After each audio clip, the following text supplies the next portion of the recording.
Ini sesuatu hal yang sangat luar biasa dan ini juga Kodim 0404 Muara Enim membangun satu pos ramil di Tanjung Agung. Penanda pembangunan dimulai Pangdam 2 Sriwijaya melakukan peletakan batu pertama di lokasi. Pembangunan pos ramil ini pun ditenggat rampung tahun ini.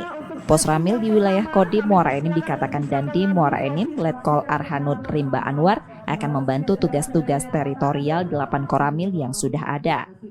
Penambahan pos ramil karena wilayah kerja Kodim Muara Enim yang luas, ditambah jauh dan sulit untuk mencapai desa-desa setempat. Pangdam 2 Sriwijaya menegaskan pos ramil akan lebih membantu tugas-tugas kasat teritorial.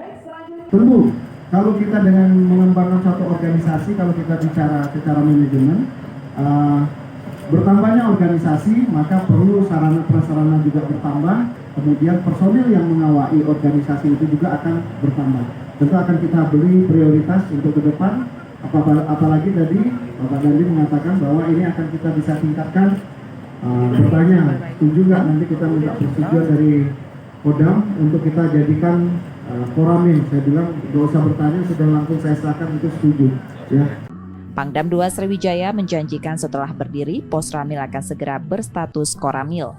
Jumlah koramil terutama di Muara Enim kurang dengan cakupan lebih dari 24 kecamatan yang harus ditangani 8 koramil. Tim Liputan Kompas TV, Muara Enim, Sumatera Selatan.